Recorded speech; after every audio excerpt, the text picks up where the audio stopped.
Hello guys, welcome back to the channel. Now, somebody said, George Orwell said that the most effective way to destroy people is to deny and obliterate people of their own history.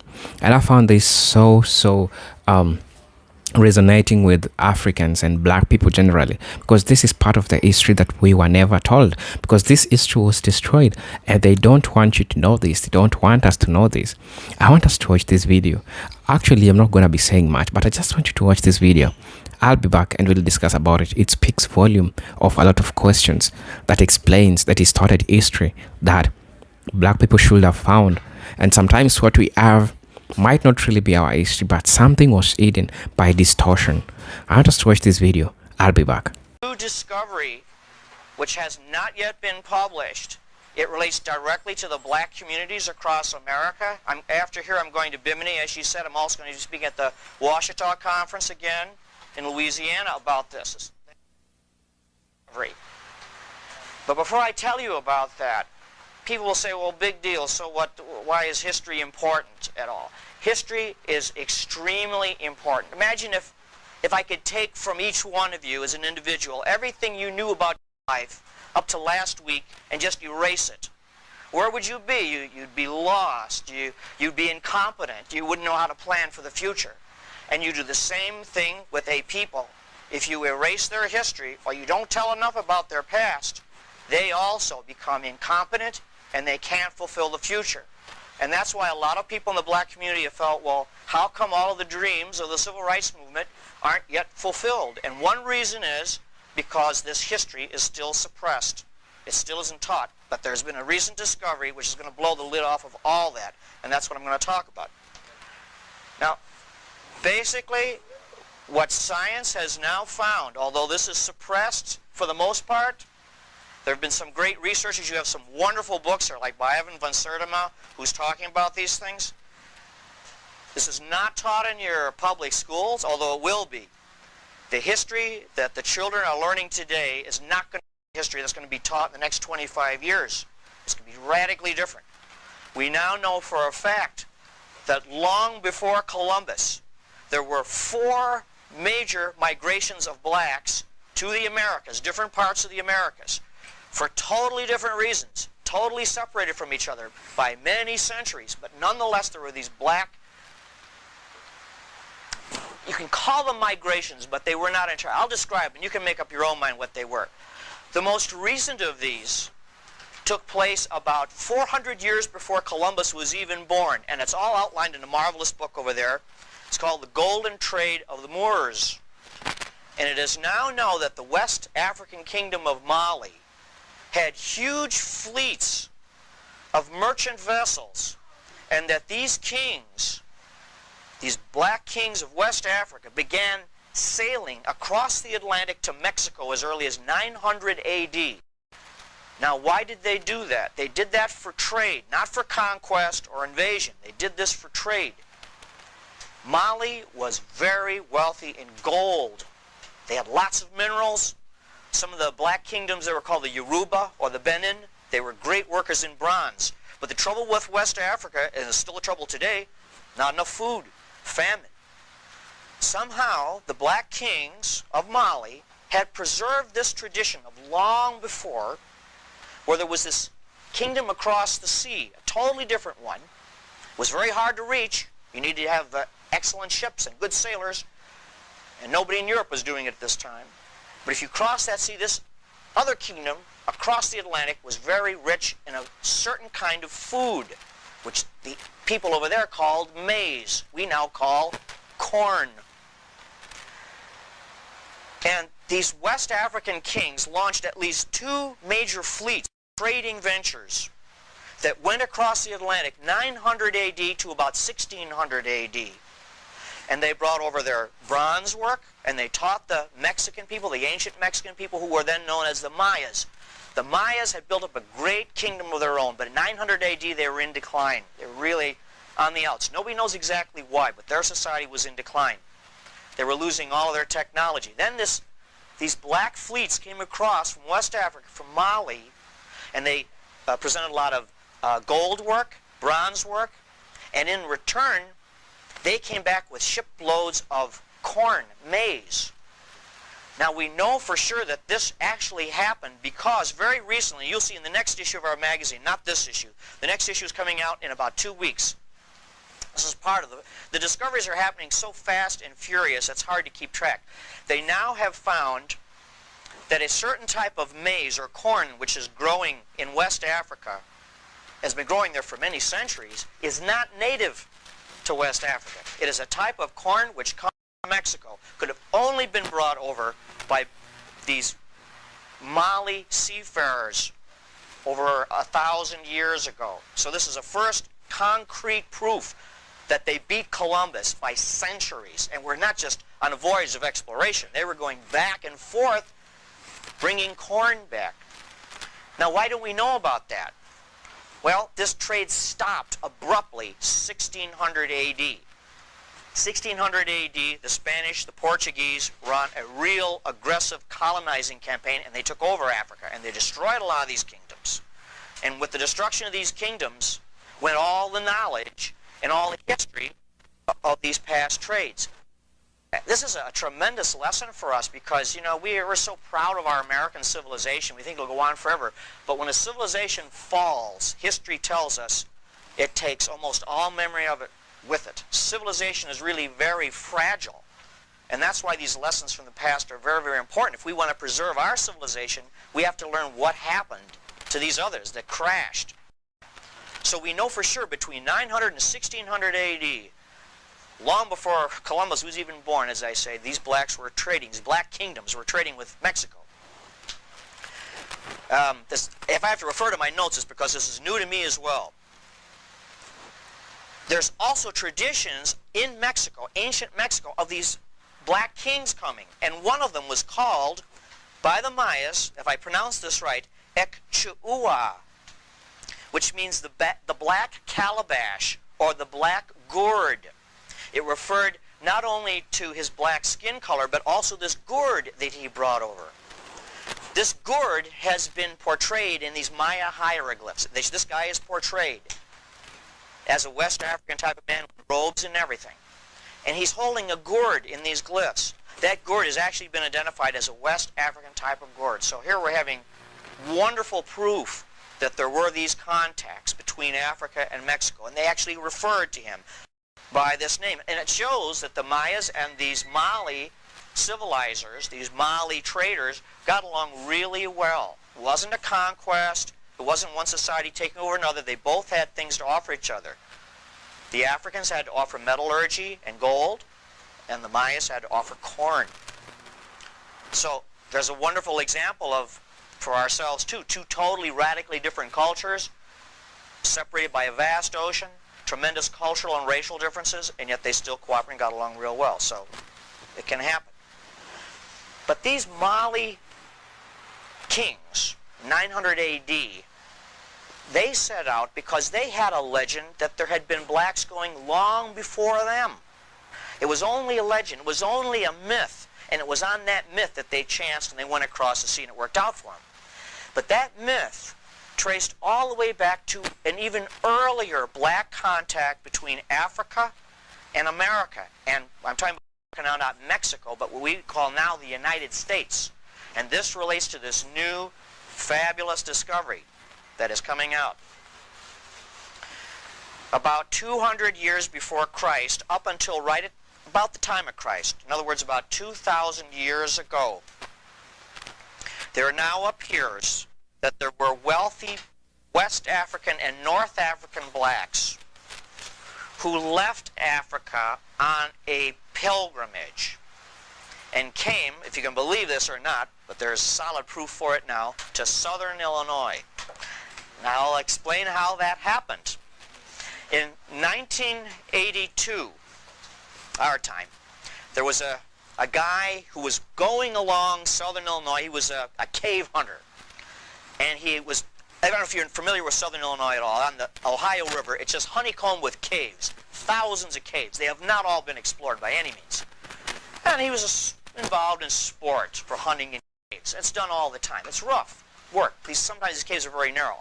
He went into, to make a long story short, he went into this cave that no one had ever seen before. And he squeezed through a very narrow entrance, and all of a sudden it turned out into an enormous room. And in this room, he found great sarcophagi, or coffins, coffin lids, made out of stone. The walls are engraved with all kinds of stories, picture stories of men and women in old costumes from the ancient world. And then on the floor he found stacks of thousands upon thousands of these black rocks that were beautifully engraved with the profiles of people, not Indians, people from other parts of the world. Some of them were white, some of them were Asian, but hundreds are of black people, all in profile.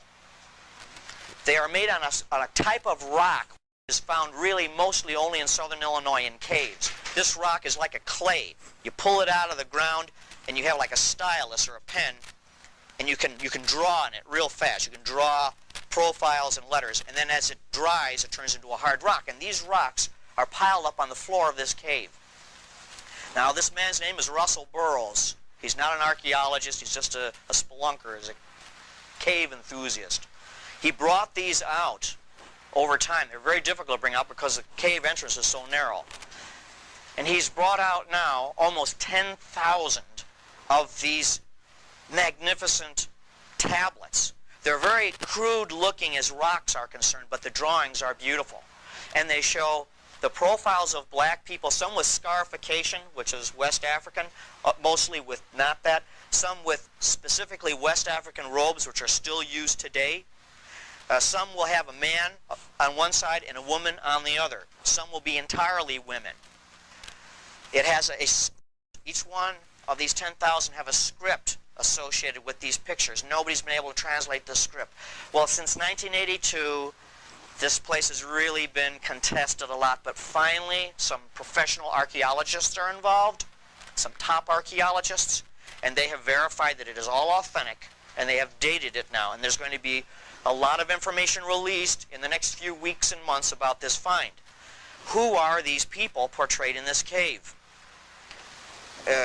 Not all black, but a lot of them are black. Some of them will show like a black man with a kind of a sailor's cap, and in the background will show like a ship or a fish. It seems as though they're portraying a captain or a sailor of some kind.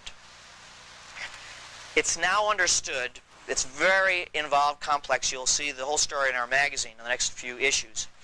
It appears as though around the time of Christ, just before the coming of Christ, in Rome, there were a great many mystery cults.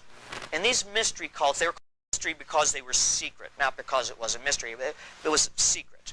And in order to get into this mystery cult, you had to go through different levels of initiation, like the Freemasons, you know, which are not unrelated to it, believe it or not. There were many mystery cults like this, the cult of Osiris, the cult of Isis, and a lot of other cults we don't know about.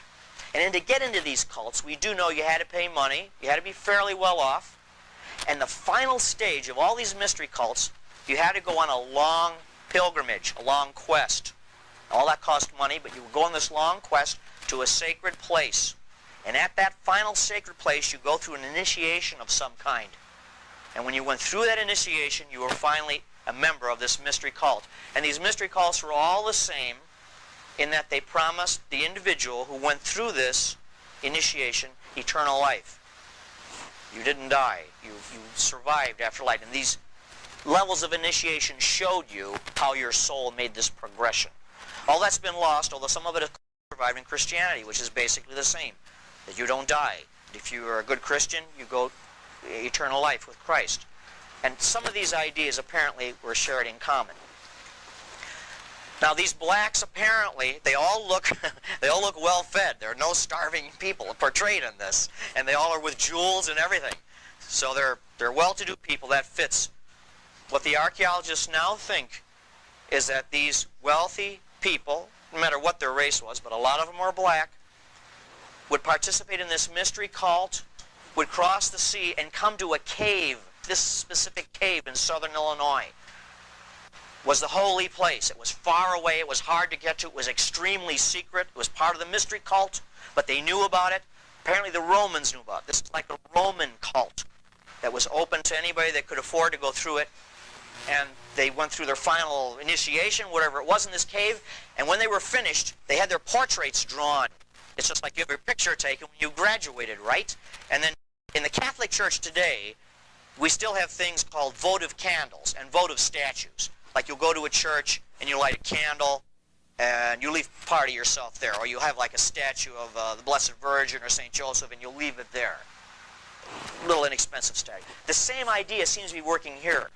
You would go through this mystery cult. You'd come all the way across the ocean on this great hard quest, all the way to southern Illinois to this strange cave. You'd go through these rituals, and when you completed them, they would draw your portrait real fast and put your name on there, and then they would store it in the sacred cave. You didn't take it with you. That's why it's done on kind of crude stone, although the drawings are not crude. The drawings are excellent. And these inscribed tablets were put in this cave because it was like the votive part of you. You left that part of you there. So when you went back to Rome or Africa or wherever it was, part of you was still in this cave. And it is no hoax. It was one time I thought maybe it was a hoax, but now they found over 10,000 of these. They're beautifully done. It's beyond anybody to hoax this stuff. So here's this earlier migration. And because it was part of a mystery cult, it was not well publicized. And so we can kind of excuse historians for saying, well, there were no Romans or blacks or anybody at that time going across the ocean, but there were. The reason they didn't know about it because it was part of this mystery cult. Something of that myth, though, must have survived all the way into Mali times, up into 900 AD, when those kings of Mali decided to cross the ocean. Those two black migrations to the Americas are not the only two. There are two more, two earlier ones still. We go way back in history. Around 1,000 years before Christ, 3,000 years ago. It's such a long time ago, it's hard to even imagine. There were people called the Phoenicians. These were Canaanite people that are mentioned in the Bible. They were half Semitic and half something else. Who knows what they were? They were very well traveled. They were very great seafarers. And they employed all kinds of races on their ships because they didn't really have any particular homeland. They were always traveling, went everywhere. They were the first to go around Africa, known to go around Africa, 900 BC. And it's known that they employed many blacks on their ships, not as slaves. They had no slaves on board their ships. But they did have sailors. They did have captains. These people definitely crossed the ocean also to Mexico. It made a very strong impact on a civilization called the Olmecs. The Olmecs, that's just as a name for this very, very early civilization.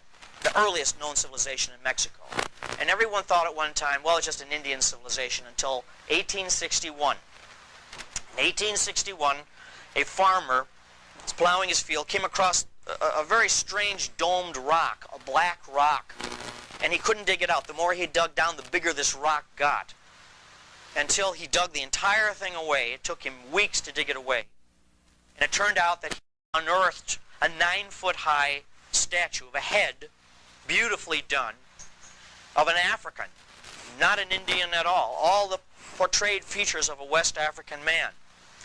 From that time until recently now, there have been 11 of these giant stone heads. Let's see, I'll give you an idea how big they are. They're an average, well, there's 11 found now. They're between 6 and 9 feet high, and they weigh 40 tons apiece. They're magnificently carved. While these were being found, more of the Olmec civilization was found, and a temple was discovered that had also the same type of people, these West African people portrayed as kings and warriors. So, when the first archaeologists found these, it says, well, these are probably just blacks that got blown across the sea and were enslaved. But you don't make huge heads portrayed with crowns of your slaves. You know, these were obviously regents, powerful people. How did they get there that long ago? Because those heads are dated to about 3,000 years ago. So far as is known, there was no black civilization then. That came later. It appears that these were sailors and captains working with the Phoenicians. Maybe they jumped ships, maybe they got shipwrecked, but somehow they got along fine with this Olmec community, so much so that they rose to become the leaders of that society. One of the other new things that have been found is that the heads, the black heads of these great Olmec kings, wear a strange kind of headgear. It comes down halfway by the ears and circles the entire crown of the head. There's nothing like that anyplace else until they starting to find now, these old leather crowns that were studded with gold and brass that were used by the early kings of Mali. So only 2 places in the world do you see the same strange type of crown, amongst the Olmecs in Mexico and West Africa. So here again there's this parallel. Now, even older than this, I mean, they talk about, you know, our ancestors coming over on the Mayflower. This beats them by thousands of years.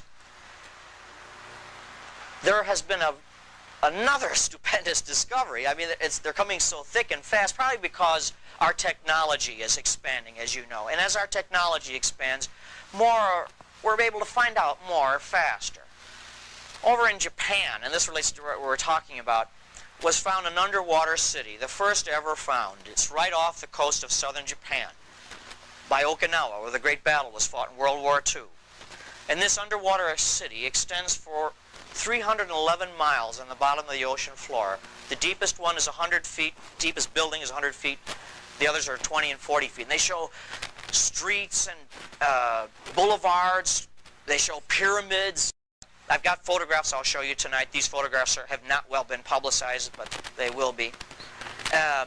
Great plazas, huge steps, all underwater. Now, this place is probably related to another old legend, and that is of the lost civilization of Mu.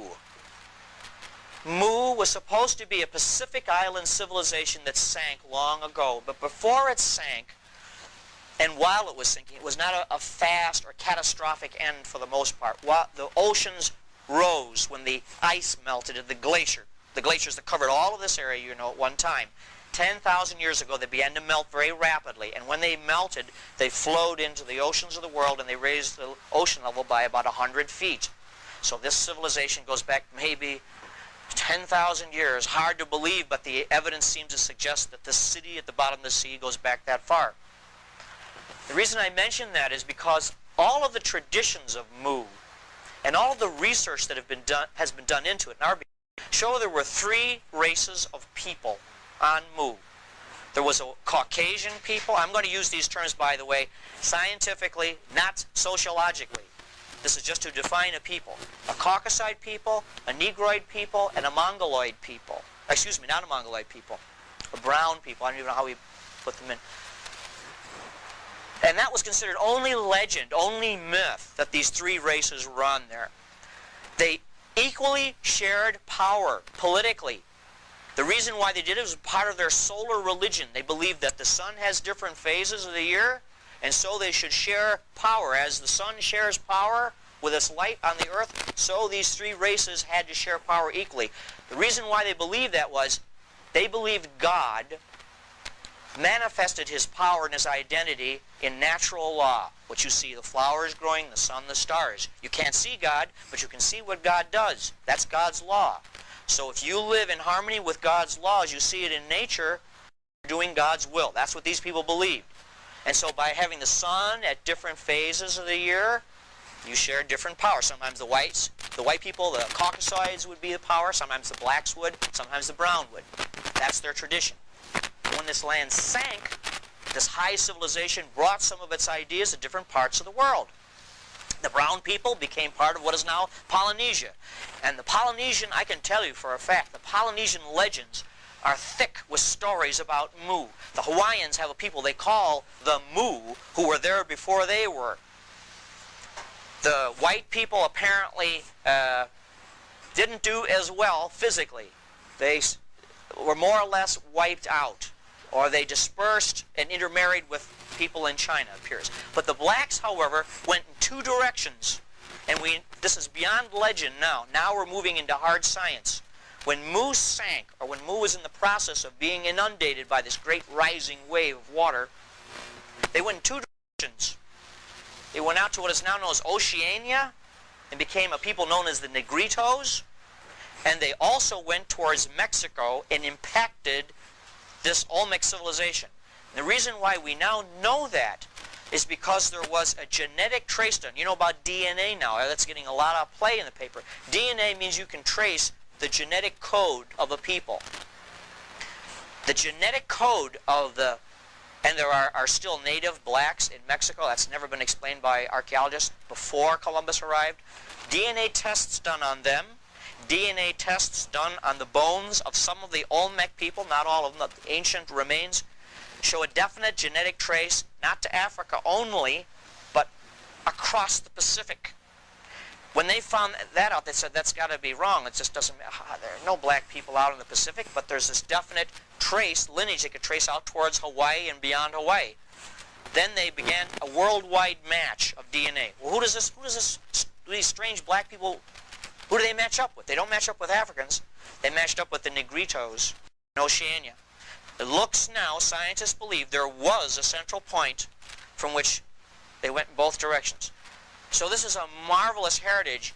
And, you know, some people say, well, you're a white guy, how can you talk about stuff like this? I get flack from this on both sides.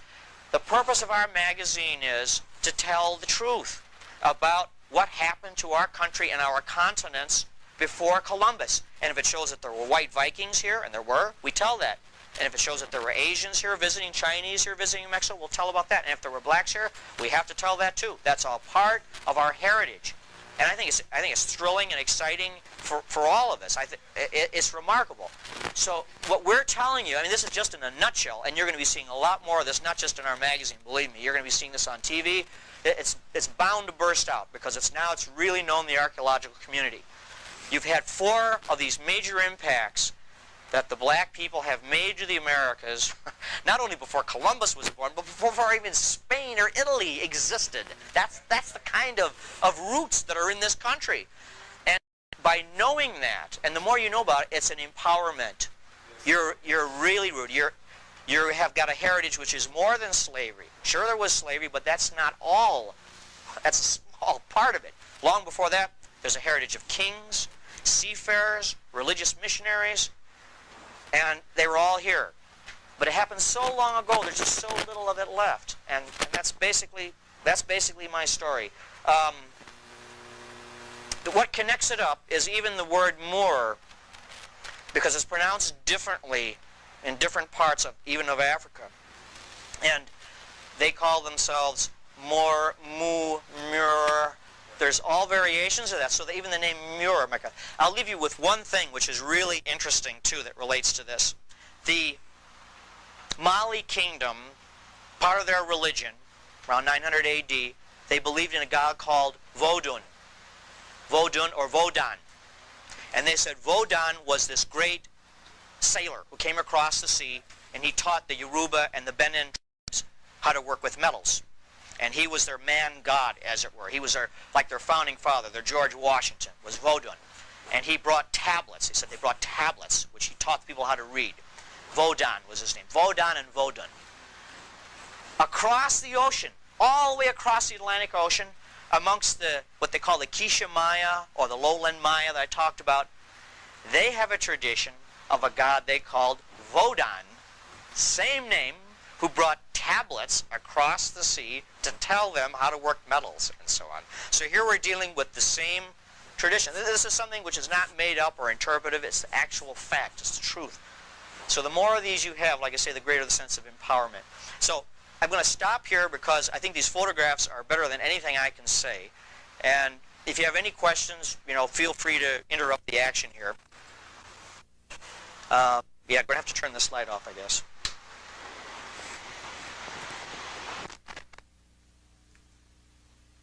Now,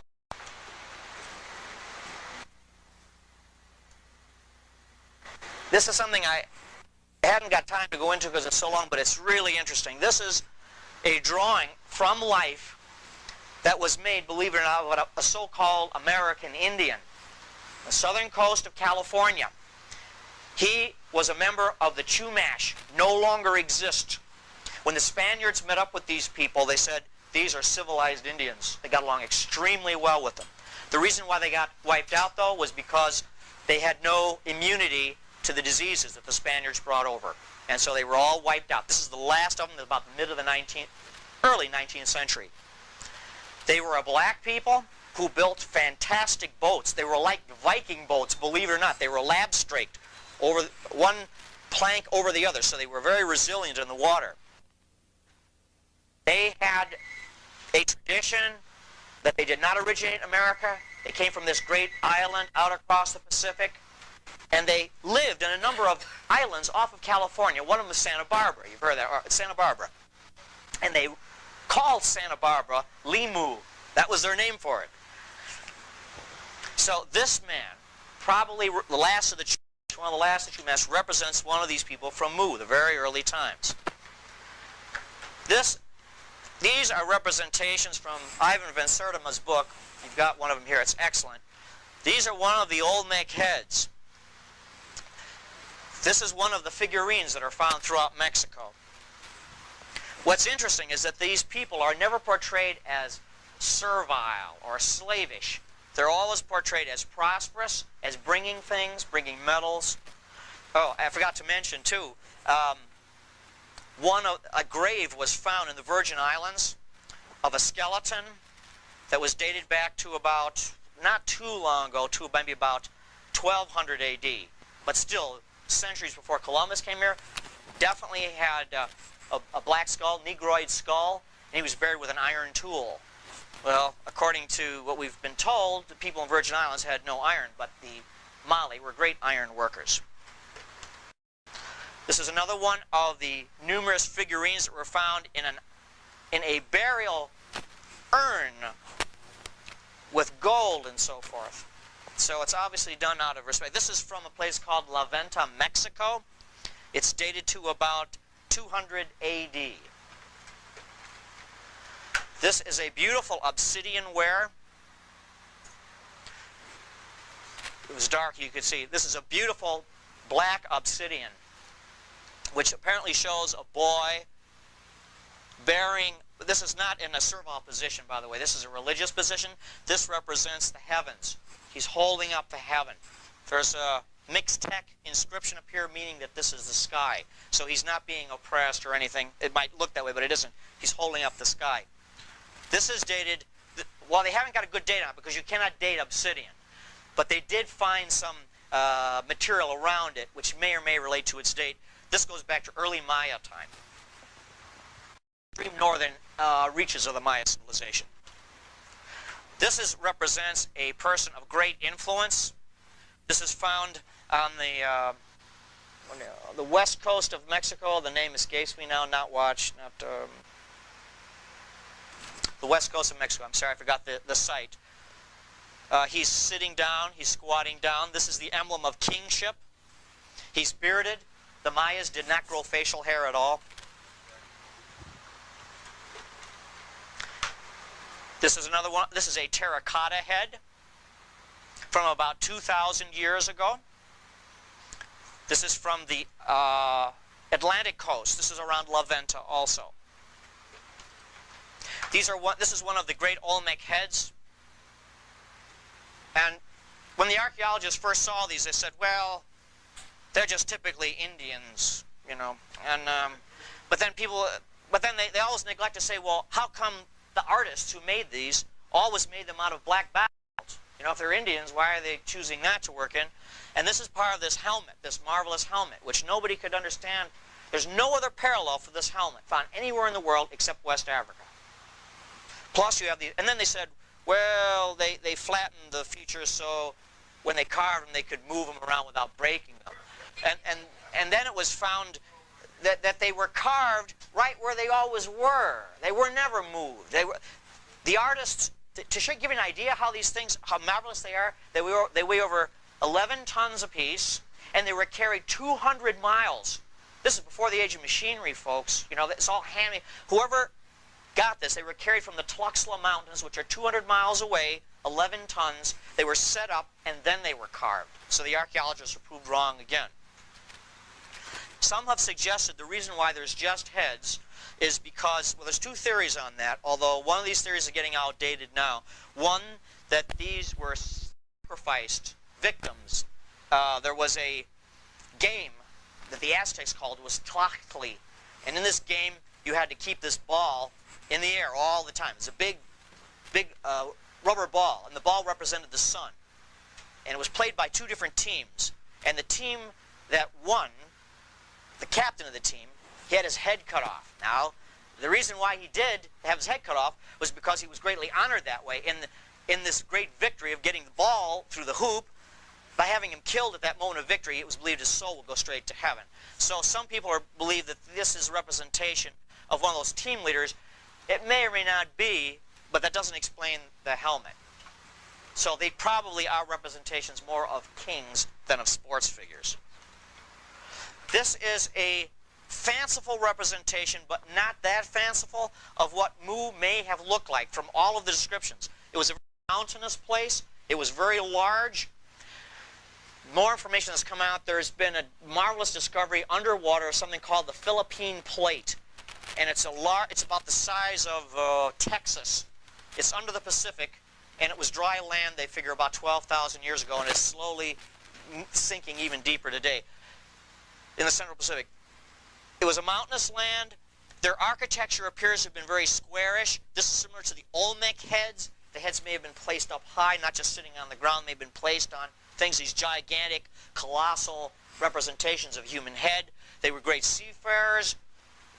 These are navigable rivers, but they also had a lot of great canals. So this is possibly what this land of Mu looked like. This would be the origin of human civilization. If that's proved, if Mu was the place where civilization began, well then, you know, the contribution of blacks not only to America but to the world is profound, because this is where it all started. Now this is an artist's conception, but now we have some real photographs, or we shall. I guess I should just run through the very fast. The story is that Mu was prosperous, but of course it was on an area known as the Ring of Fire, and that's in the Pacific. The whole Pacific is surrounded by severe volcanic activity. And one day this activity was stimulated horribly when you have this tremendous onrush of water into the Pacific from the glaciers that are melting, and that started a lot of seismic activity. A lot of volcanism took place on the island of Mu, which was a giant island. And here be a representation of their civilization. They did have turrets, by the way. That appears to be the representation of some of their artwork. Caused a lot of tidal activity. A tsunami is a giant tidal wave that's caused by an earthquake. They're actually sea quakes. And the island of Mu may have suffered something like this. The civilization was threatened by the onrush of lava, volcanic activity, and eventually these great waves came and rushed in over the civilization and buried it underwater, smashed it with these great tsunamis. And this is part of the legend now, the fanciful thing of the Great Flood, which appears in worldwide myths, and covered it completely. Now, in 1995, scuba divers off the coast of Okinawa, just sports divers, started to find some very strange-looking features underwater. Some of these photographs are taken from the Japanese press. It hasn't made much publicity in this country. It's been on CNN, but that's about all. Some of these photographs are taken from a video. Others are from the Japanese magazines. And the divers began to find this. This is the first one they found. This is about 100 feet underwater. This is a great plaza. The remains of a stairway, some kind of a walkway. This is off the island of Yonaguni, which is not far from Okinawa.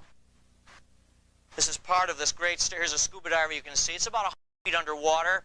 This is coral incrustation. So they know that it's been underwater a very long time. It's a huge building. It's so big. These buildings are so huge that they're difficult to take in with one shot of the camera, especially because underwater your visibility is limited, of course. Here's another view of another plaza. It's almost like a section of a pie. It's enormously huge. These are 3 divers behind there, so you can kind of see. Now it's in good shape. These structures are in good shape, which means they probably weren't hit by earthquakes so much as when the water just rose over them. And this looks like the remains of Mu, this triracial or multiracial origin of civilization. It's another shot of divers here. These stairways that are underwater probably were for processions because they're very wide. So we assume that there were dozens and dozens of people in wonderful costumes. They would climb up these stairs to great plazas where they would hold their rituals at the top. This is to give you some idea again of the size. These are just little divers here. The structure is just enormous. And the people that built this were the people of Mu. And this tradition survives over the course of many centuries. This is a Japanese archaeologist now. And when this thing was first found, they thought, well, maybe it's a natural formation. But then they did measurements, and they found that all the angles are at almost perfect 90-degree angles, and nature doesn't work that way. So it's been confirmed as absolutely man-made. It has these huge ramparts. You can just walk on these things like almost for miles. This all looks very, very ceremonial, very, very spiritual, very religious. Our society, you know, if we were wiped out, you come back, everything would seem very mercantile and materialistic, and not much would survive. But here, the emphasis seems to be on the spiritual aspects a lot. A lot of processional ways for showing off clothing and rituals with the gods, ceremonies for the gods. This is another strange flight of steps that terminates like this. Mostly these are stairways. This is a diver again going away, an enormous block. Now this one is the best I could get of this, but this is one of the early pieces that was found last summer. Excuse me, a year ago last summer. It's an enormous arch. It's a gate, and you can see here all the stones are fitted very beautifully. Some of this masonry does not appear at all in Japan. The Japanese never built anything like this. But it does appear in two places. It appears in Peru, amongst the Incas, and also amongst some stonework found in North Africa, a place called Lixus. So, again, there's some interesting parallels here. This is an enormous archway, and here you can see this is a diver on the other side swimming through it. Again, it's too big to fit in the picture. This is, again, the same plaza. Hopefully we'll get some better shots when we get over there. We're planning our own photo expedition. This is the remains of a canal or a channel of some kind. And these little steps here are not to walk on, but to facilitate the speed with which the water goes down. So this was all cut on dry land one time. This is for irrigation of some kind. Again, these enormous blocks. Here's the diver here again for size. This is almost like an enormous throne here with an armrest. This is a drawing, of course, from Japanese television. This is one of the structures which is so huge it can't be photographed, at least not yet anyway. You have these enormous blocks of stone, this roadway that goes for like about a quarter of a mile across the bottom of the ocean, and then these steps that go all the way to the top. We presume that when this was dry land, before the water went over the top, there were gods, idols, a temple, something like that. And again, this is dated to about 10,000 years ago. This is another. The Japanese went to a lot of trouble to make this enormous model. This model is like about 30 feet long. And this shows one section of it, what it looks like. There's a flight of stairs that goes up, and then there's a long processional way, and there are these two pylons on either side. It's a ceremonial building, a public building of some kind. At the top are these two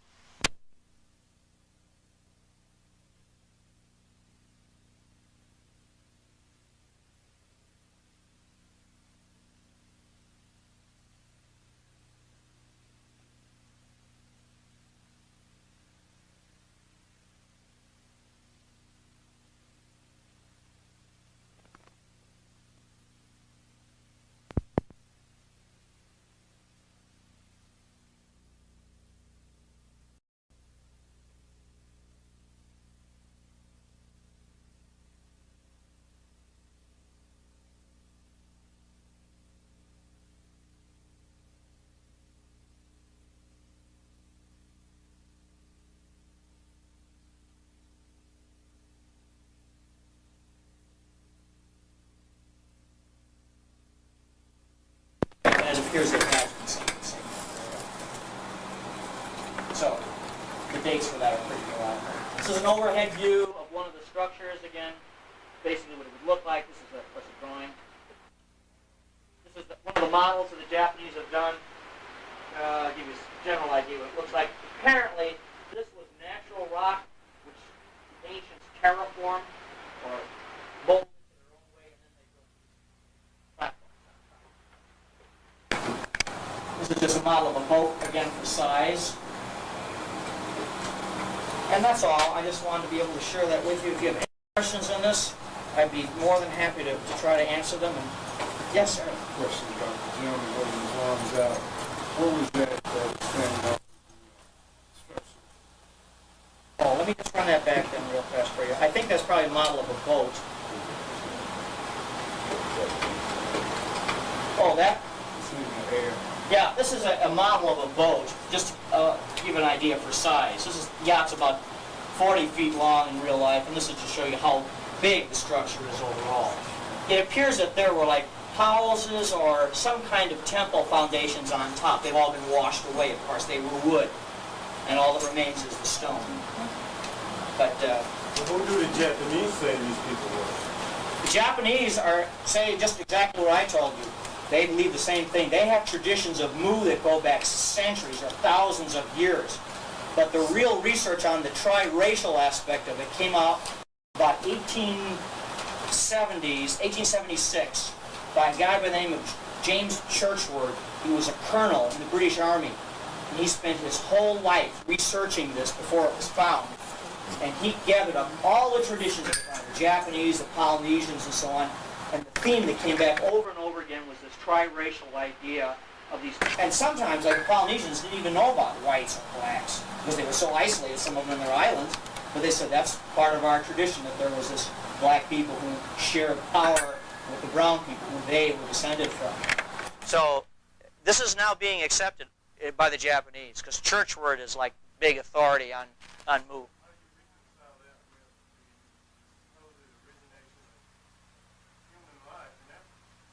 Well, the origin of human life in Africa goes back long before this even. This is the origin of civilization, not of man or of life. That took a long time for human beings to rise up from their earlier beginnings to become civilized. This appears to be where man reached civilization. It took a long time. It took maybe, well, hundreds of thousands of years at least. Yes?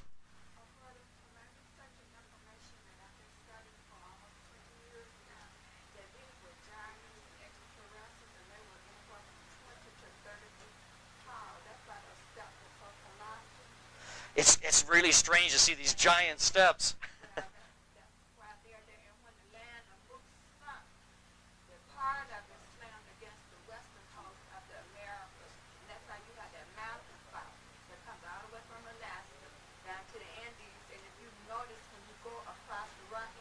Yeah.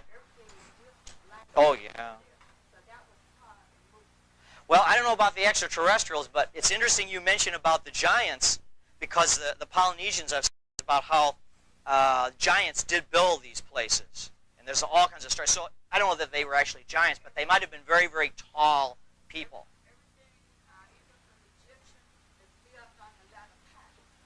That's right. Yeah. These structures are all oriented east and west. That means that they oriented with the rising and setting of the sun.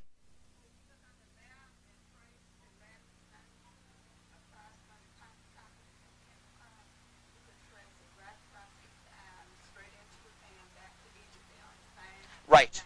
Absolutely. Yeah, you've done good research.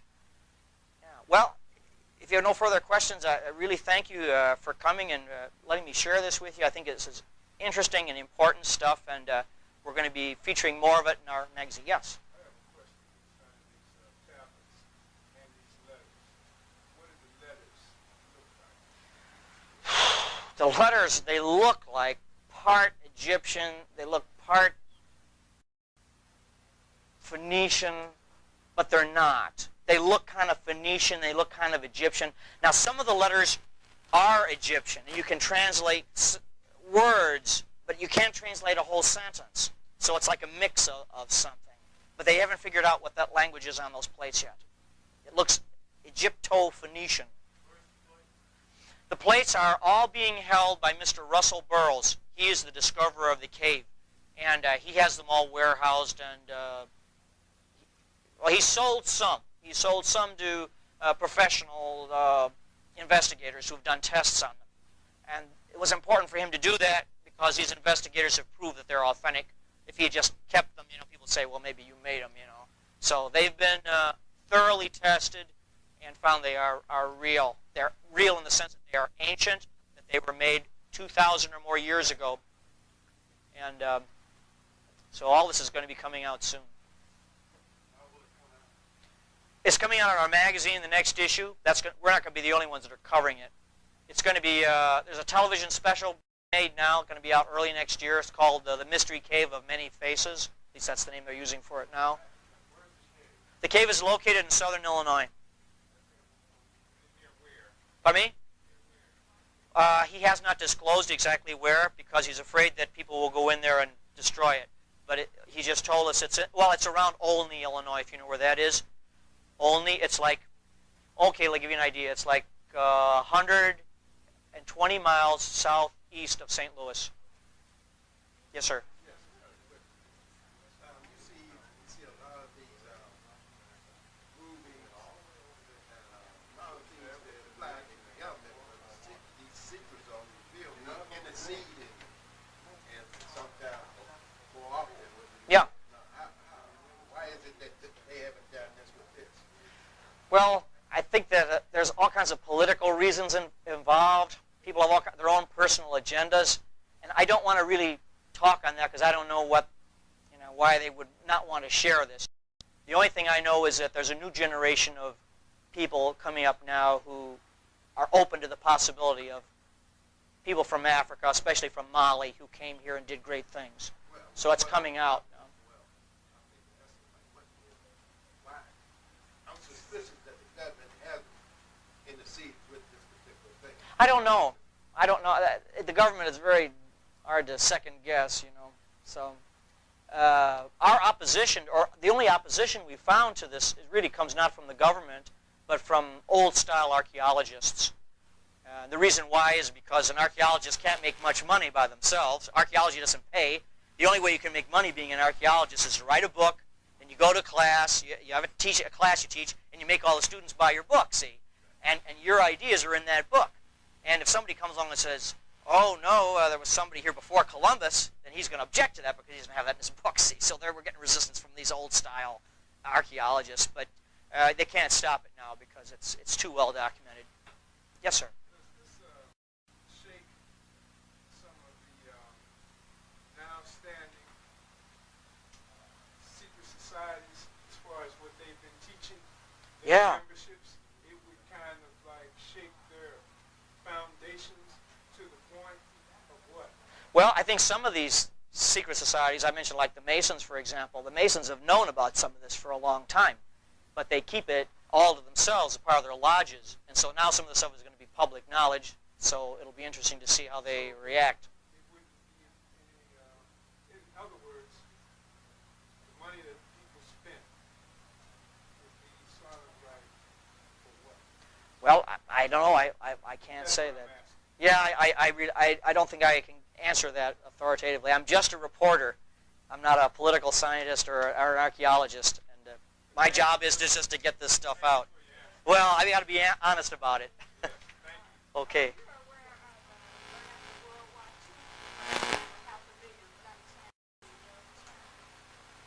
I didn't think it was that much, but I know that there have been traces of blacks found in China.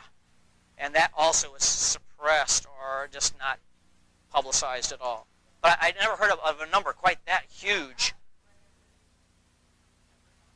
And that the Chinese knew about it like for many, many years. But that's part of the migration from Mu through the Pacific, it appears. Yes?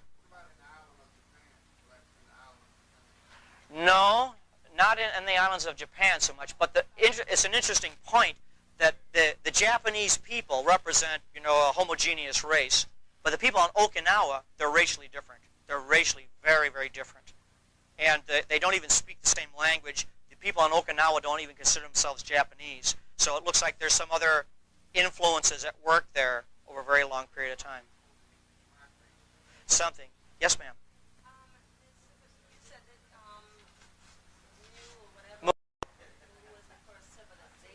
It looks that way. Yes. Yes. Yes. Right. See, there have been legends about this civilization before Egypt, but no proof. But now, with the DNA testing, with these structures found off of Japan, there's a lot of indication that what we're looking at is, in fact, Mu. And also, just to study the legends of the Polynesians, where they talk about it. I mean, you don't have a myth that survives for hundreds or thousands of years without having a kernel of truth behind it.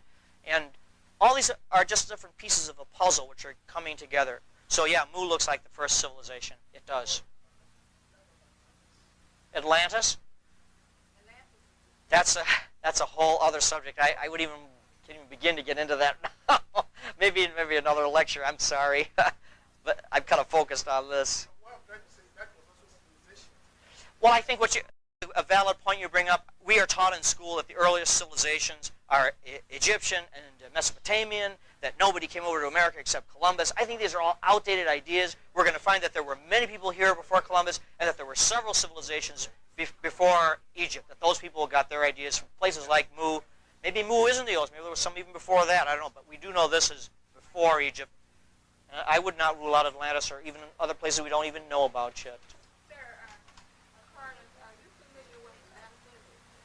I like metaphysics a lot. I'm interested in it, but I try to keep it separate from this.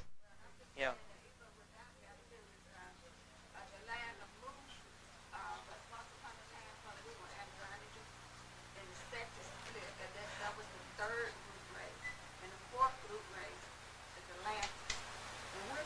The fifth. Yeah. Right, right. That's Madame Blavatsky and the Theosophists. Oh. Well, you're ahead of me there, I think.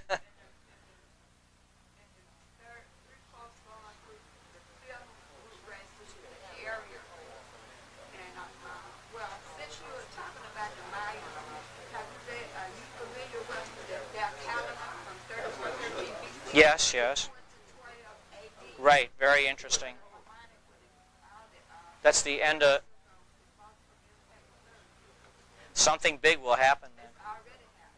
When you showed that other clip that I asked you to show back, it seemed as though, in my eyes, play no tricks on me, that it was being held in the air by itself, that model ship that was standing. Oh, he just had a thin wire that held it up, that's all. Yeah, sure. They didn't want to show that. That's what I want to know. You sure they had the wire? Yeah, you can see it clearer on the video. I just took this off the video there. Yeah, he wasn't levitating his ship or anything. All right, yeah. So, okay. Well, any other questions? Well, again, thank you very much for allowing me to share this with you. And the Washita also is going to be carrying some of this in their newspaper. So. Right. Right, that's when it first came out. And now all this new material, we can hardly keep up with it, so much new stuff.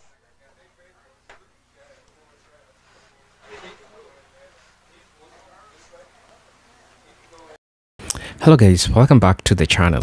Tell me what you feel about this video. Really, it explains a lot of things, and I think this part of history at some point I'd already talked about, because I was trying to explain to people that not every black person who went to the United States, they didn't go as a result of slave trade, right? They went as people who are explorers. They're earliest explorers even before the Columbus. And I mean, I don't want to say much about this, but I want to take people's opinion in regards to this, and I want you to hear people's perspective, what people say about this, what their great-great-grandparents told them, what the part of history that they saw or that they learned or that they have tried to tell other folks, but people don't believe in them, right? So I want us to I'll be checking you through, just reading it, people's comments in regards to this, because people share experiences, people share stories that they got from their great-great-great-grandfathers, which are being passed down. But again, the enemy has played a significant role in distorting, obliterating this information. Now, somebody is saying that my granny, born in 1902, Cherokee, 19 babies from Tennessee, she migrated to Chicago. She said, we were already here. And it is true. Now, somebody is saying that every kingdom will eventually fail, but only one will stand, the kingdom of God. All of the pride of the mankind, the wickedness of the evil one, and the deception of man will be destroyed, and the truth and the love will reign in the new earth. And the truth is coming out. The truth is coming, and everyone is getting to know this. Now, somebody is saying that the more they dig, the blacker it gets. Abba here is bringing it all. The light, because it is spiritual law that anything hidden shall be brought forth to the light. Somebody is saying that this makes sense as to why the Native Americans didn't hesitate to share or trade with the Europeans when they arrived. Unfortunately for the tribes, they had been conditioned to be welcoming of the newcomers. It explains a lot. Black people, we are conditioned to welcome those people who harm us. And that's our problem. You could see some similarities between Africans and native people who welcomed these colonizers and did all this. Same as Africans who welcomed these colonizers in these places. They distorted, they slashed this history, and they made sure that black people didn't know their own history. And sometimes what they're serving us with is not the entire history. It is a piece that they just want us to know, but not the entire thing, like what we should be really knowing, right? Somebody is saying that I think we were lied to about a lot more than we realize. And I also think a lot of history was made up to separate people and to pit them against each other. Let me write something important. Black people were lied to. Yes. Just a minute.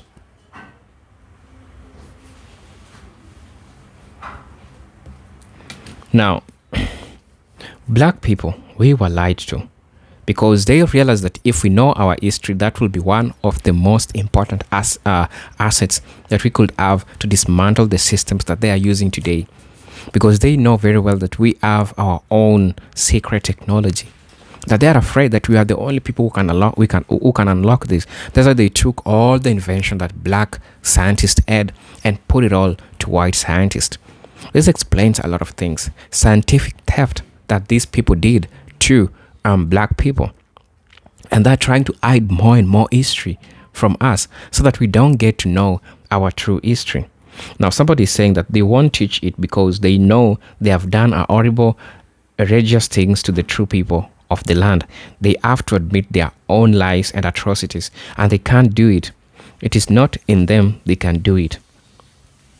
Somebody is also saying that natives in the US know this already. Our ancestors pass our history down verbally. No matter how much they call us blacks in southern US, we claim our native roots.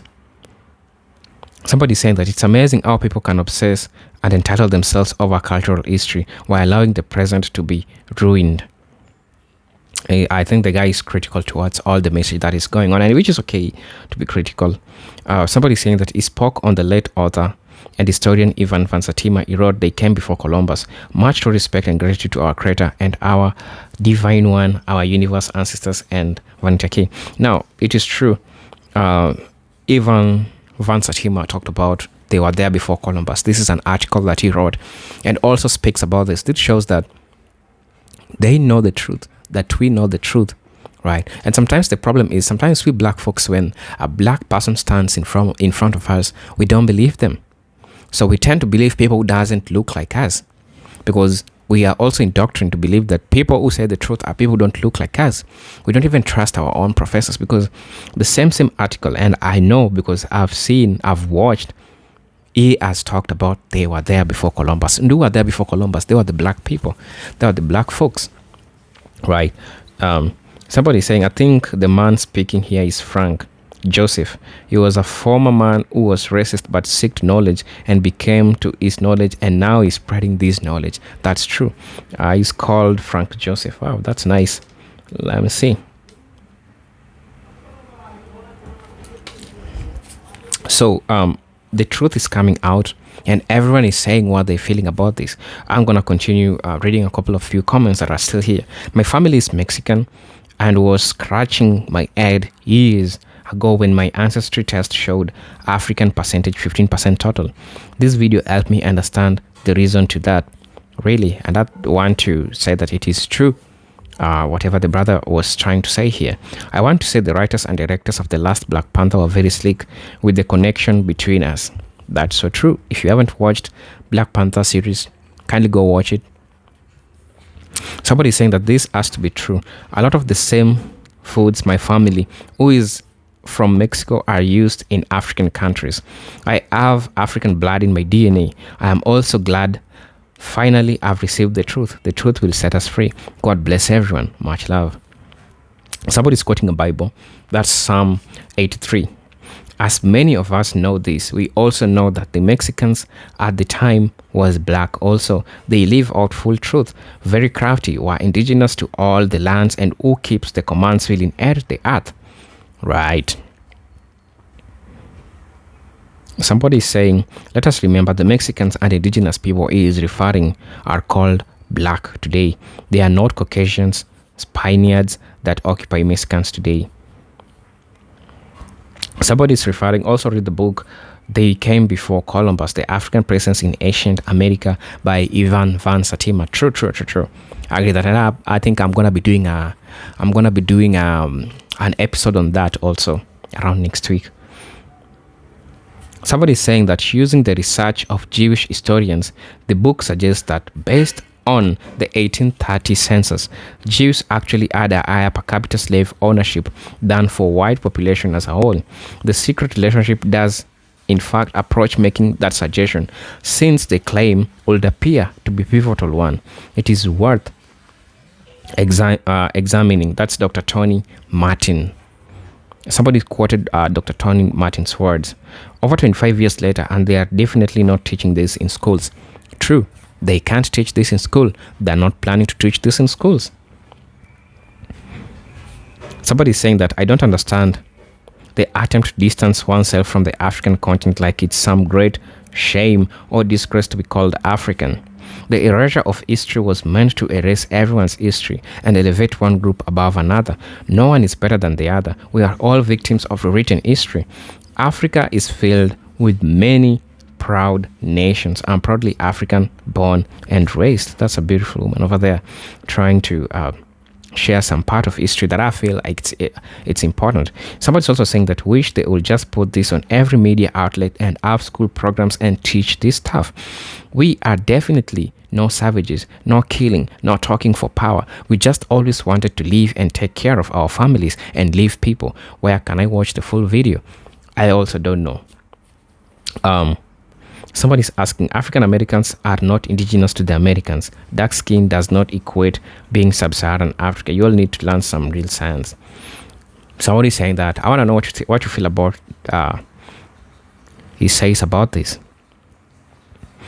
Somebody's saying that my great-grandma was born in 1906. She told me a lot stories you wouldn't believe. Wow. Somebody's also saying, everything I've ever studied over the years about history and various ancient civilizations, now I see that these particular civilizations were not by a chance as to why I had such a high interest in them. Growing up as a child into present day, and by Yah's grace being a researcher and a lover of history, this video brings everything together. If you are history, this is awesome. Somebody's saying, somebody's saying, my grandmother said our people are always here. She said our people are pushed down to Cuba. Go look into indigenous records in Virginia. They tell you who were here, who they let stay, and those they turned into slaves. Somebody's also saying he mentioned the Guyanese and Rajas scholars Ivan Satima, who wrote books like They Came Before Columbus and The Golden Age of Moors. All should be familiar with these books. Have them in their library and teach their children. I believe that's so important. So somebody's saying that, so it's it may be safe to assume that the indigenous folks thought that the people from Mali were the original gods because they were adored in gold, and they introduced them into metallurgy and other sciences. So when the Spaniards showed up, they must have thought the benevolent gods were returning. I greatly regret this for them. Somebody saying, wow, long before these discoveries, I was told by my family and DNA test that I was from the Yoruba tribe and was Gula, Gi. I have to share this with them. My family, especially my elder aunt, carry themselves with royalty. I guess we really are. I wish all our people, especially the young ones, knew this knowledge, power, and thanks so much. Thanks to the person who shared this video. Somebody saying, first time hearing this, and surprisingly, a few articles I've looked up so far are using language like this information, capturing the imagination or mythical king. They have tried so hard to whitewash history, but I'll never work. The truth will always come to the light. It is unfortunate that the collective black response to how rich our history is and probably will remain underwhelming. The second last comment that I'm going to be reading is, I work in a school in Spain and we study discovery of America. All the time and many times I have wanted to speak on this, but I know I'd get in trouble. We are making some progress through, though, as we now have some more stout people in our school. So this year we spoke about being a discovery for the Spanish, but then got this perspective on how they taught back home and how they are taught that it was colonization. One little girl couldn't accept the fact that it was colonization, though. Now, the last comment that I'm going to be reading. Somebody saying, I remember many West African kingdoms were strong nautical powers, but I've never truly knew where they were sailing for them to be any stronger than, say, the Mediterranean or Iberian countries at that time. They unequivocally answer that question more. I'm going to check to see how many gold mines are available in Mexico and Central America to see if other suspicious ring as well. I'm hoping to see in my next video. Tell me what you think about this all. It's all about learning. And until then, let me see you in my next video. Peace, love, and harmony. Salute.